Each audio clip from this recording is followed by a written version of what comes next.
KPM Ashir Ali ചേരുന്നുണ്ട്. കരിപ്പൂർ ഉപദേശക സമിതി അംഗമാണ്.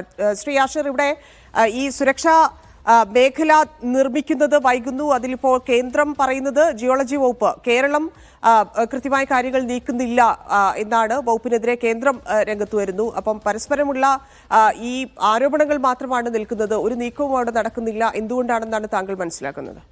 അത് കോഴിക്കോട് എയർപോർട്ടിന്റെ കാര്യത്തിൽ ഈ സ്റ്റേറ്റ് ഗവൺമെന്റിന്റെ എപ്പോഴും അങ്ങനെ തന്നെയാണല്ലോ. നേരെ മറിച്ച് നിങ്ങൾ കണ്ണൂർ എയർപോർട്ടിൽ എന്ത് കാര്യം നോക്കി ഇപ്പൊ അവിടെ 4000 ഏക്കറിൽ മേലെ ആക്കാൻ വേണ്ടിയിട്ട് റൺവേ എക്സ്റ്റെൻഡ് ചെയ്യാനുള്ളത് കൊടുക്കുക. കാലിക്കറ്റിനോട് ചിറ്റമ്മ നയം തന്നെയാണ് ഈ കേരള സർക്കാർ പ്രത്യേകിച്ച് പിണറായി സർക്കാർ വന്നതിന് ശേഷം ഭൂമിയൊക്കെ ഏറ്റെടുത്തുണ്ടെങ്കിലും ഒച്ചിനെ പോലെ മെല്ലെയാണ് പരിപാടികൾ നടക്കുന്നത്. അതന്നെയാണ് ഇതിൽ ഒരു ശുഷ്കാന്തി കാണുന്നില്ല. ഇത് ബന്ധപ്പെട്ട ആൾക്കാര് അടുത്ത സ്റ്റേജിൽ എന്താവണം, ഇതിന്റെ ക്ലിയറൻസ് വാങ്ങണം എന്നുള്ളത് ആരും അതിന് നോക്കുന്നു. അഥവാ അത് പോയാൽ തന്നെ അത് മെല്ലെയാണ് അതിന്റെ പേപ്പറുകൾ നീങ്ങുന്നുള്ളൂ. കരിപ്പൂരിന്റെ വിഷയത്തിൽ എപ്പോഴും അങ്ങനെ തന്നെയാണ്. അതിൽ അതായത് സ്റ്റേറ്റിനെ സംബന്ധിച്ച് നേരത്തെ പറഞ്ഞിരുന്നത് 75 സ്ഥലങ്ങൾ ഇവർ ഏറ്റെടുത്തിരുന്നു.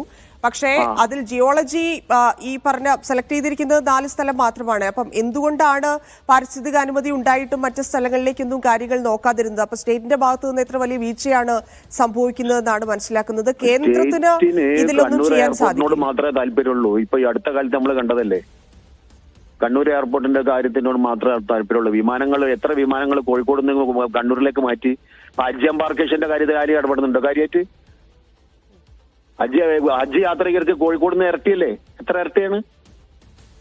എല്ലാ വിഷയത്തിലും അങ്ങനെ തന്നെയാണ്. ഈ കോഴിക്കോട് എയർപോർട്ടിനെ എങ്ങനെയെങ്കിലും ഇതാക്കുക. കേന്ദ്ര ഗവൺമെന്റിന്റെ അണ്ടറിലുള്ള ഒരു സംഗതിയാണ്. ബാക്കിയൊക്കെ സ്വകാര്യ എയർപോർട്ടുകളാണ്. അവരവരെ കാര്യങ്ങൾ നേടുകയാണ്.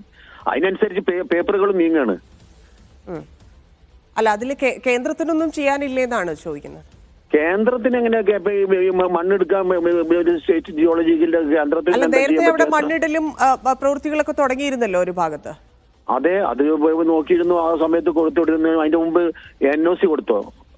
NOC കൊടുക്കാൻ വേണ്ടി എത്ര നഷ്ടപ്പെട്ടു നമുക്ക്?